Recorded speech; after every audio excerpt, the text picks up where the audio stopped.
March 13, 2016. A computer program is playing the ancient board game of Go in front of 80 million people. It places a stone on the 5th row, 12th column. Fan Hui, the reigning European champion, sitting at the commentary desk, goes silent. "Dan," he says, "it's not a human move. I've never seen a human play this move." Lee Sedol, the 18-time world champion in the playing room, gets up and leaves for 15 minutes. The computer had just played a move that 2,000 years of professional Go had never produced. Not because humans were too slow to find it, it's because human cognition is shaped by human experience.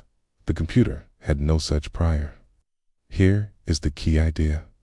There is the solution space, everything that could possibly be done in a domain.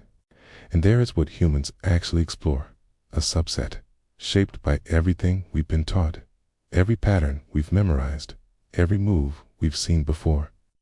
The two feel identical from the inside. They are not the same. AlphaGo's training ran without our constraints. It searched territory the human mind had never entered, not because it was smarter, but because it was different. And in that unexplored territory, it found a move that was correct. So how did AlphaGo find it? Through a 4-part cycle. Perceive. At each step, the system observes the current state of the board, all stones, all positions. Act. It selects where to place a stone, guided by a policy network estimating the best move. Reward. After every completed game, the system receives a signal, win or loss, exact, unambiguous, no noise. Update. The network's weights adjust automatically. Sequences that led to wins become more probable. Sequences that led to losses become less probable. Then it starts over. Perceive, act, reward, update. This is the Paru cycle. It is not specific to Go. It is the minimum architecture that makes a system genuinely agentic, not merely automated. AlphaGo ran this cycle millions of times through self-play versions of itself, competing against other versions. Human showed it those games. No human told it which moves were good. The reward was purely terminal, win or lose.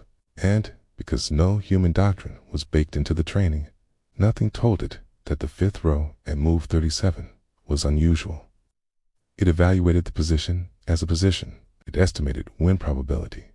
It generated move 37, the constraint that had kept human players from finding that move. 2,000 years of accumulated doctrine simply did not exist in its training loop. Now, compare that to what Amazon built in 2014, an automated recruiting tool trained on 10 years of hiring data. It's designed to surface the best candidates. It had perception. It read, resumed text.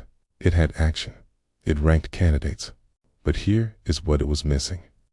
No reward signal connected to actual job performance. No update mechanism that could correct what the signal wasn't measuring.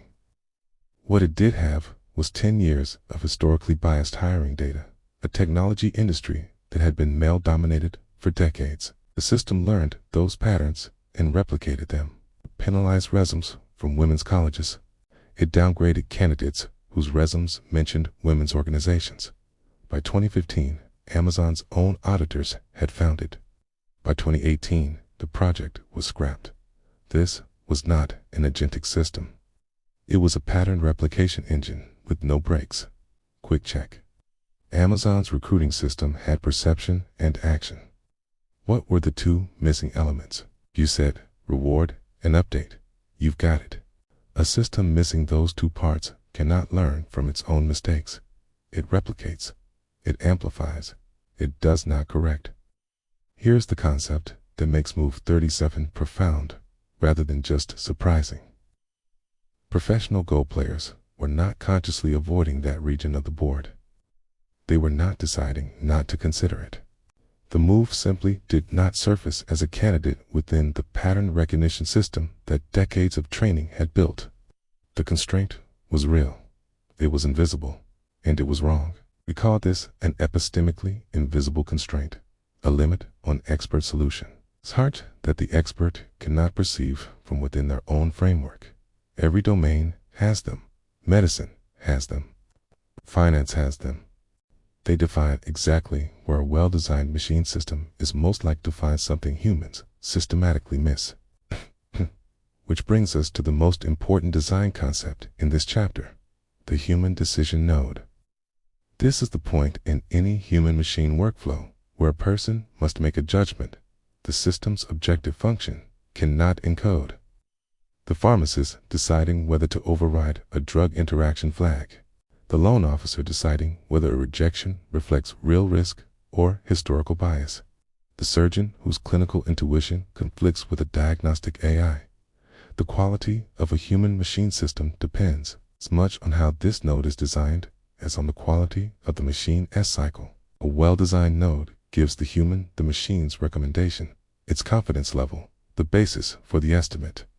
In the known failure modes, a poorly designed node presents the machine's output as a fait accompli, and creates the illusion of oversight while actually producing rubber stamp approval. Lee Sedol came back from those 15 minutes a different player. Not diminished, different. He had rebuilt his model of the game. Tia, in the fourth match, he played move 7-8. A counter of such creative precision that AlphaGo's win probability crashed from 70% to 23% in a single step. Van Hui said about that move, "It's not a human move." He meant it as a compliment. The encounter with a genuinely different reasoning architecture had expanded what Lee Sedol could find. The machine opened a door, the human walked through it, and came back, changed.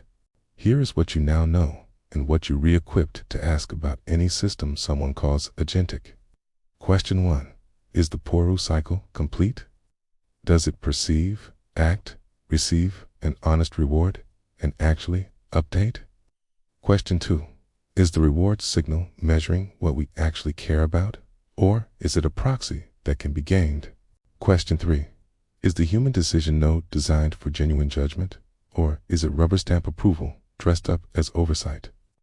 A system that passes all three tests does not merely compute faster. It accesses a larger solution space than either the human or the machine reaches alone. Move 37 was the proof of concept. The rest is engineering.